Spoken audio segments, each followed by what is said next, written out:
السلام عليكم، اهلا بكم اعزائي المشاهدين معنا في فقره بيئتنا. باذن الله اليوم راح نتكلم عن احدى الاشجار المهمه في غابات محافظه ظفار. تابعونا للمزيد من التفاصيل.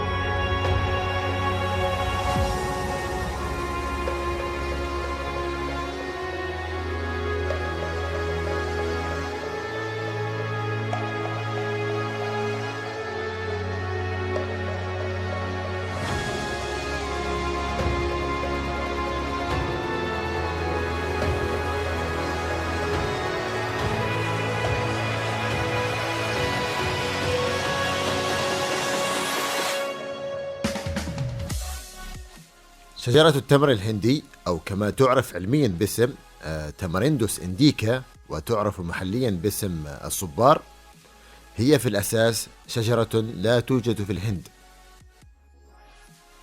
يشار إلى هذه الشجرة بأن موطنها الأصلي هي أفريقيا الاستوائية، ولكن هذه الشجرة أيضا توجد في جنوب شبه الجزيرة العربية بشكل طبيعي في غاباتها.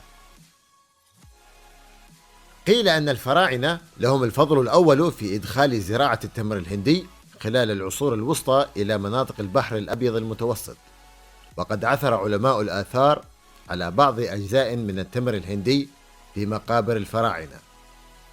وقد عرفت أوروبا التمر الهندي لأول مرة عن طريق العرب خلال العصور الوسطى، وقد جاء التمر الهندي في وصفة فرعونية في بردية إيبرز الطبية ضمن وصفة علاجية لطرد وقتل الديدان في البطن. وقد وصف أطباء الفرس القدامى منقوع التمر الهندي شرابا لعلاج بعض أمراض المعدة والحميات الناشئة عنها. ثم عرفت أوروبا هذه الفوائد العلاجية عن طريق العرب الذين حملوا معهم التمر الهندي أثناء الفتوحات الإسلامية. وقال أبو بكر الرازي عن التمر الهندي: عصارة التمر الهندي تقطع العطش لأنها باردة طرية. وقال ابن سينا: التمر الهندي ينقع مع القيء والعطش في الحميات، ويقبض المعدة المسترخية من كثرة القيء، يسهل الصفراء، والشراب من طبيخه قريب من نصف رطل ينفع الحميات. وقد أثبت التمر الهندي في الدراسات الحديثة أنه يحتوي على الكثير من المضادات الحيوية القادرة على إبادة الكثير من السلالات البكتيرية المختلفة الضارة بالإنسان، وأيضا لديه خواص ملينة ومضادة للحموضة وملطف وخافض للحرارة. ولذلك تضيف بعض شركات الأدوية الخلاصة المائية لثمار التمر الهندي إلى أدوية الأطفال.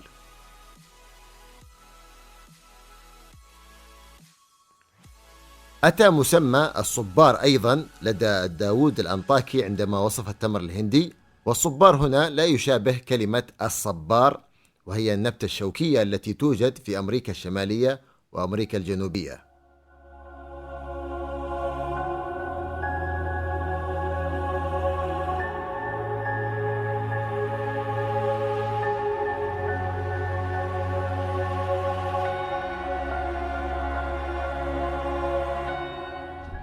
وصلنا إلى ختام فقرتنا اليوم أعزائي المشاهدين.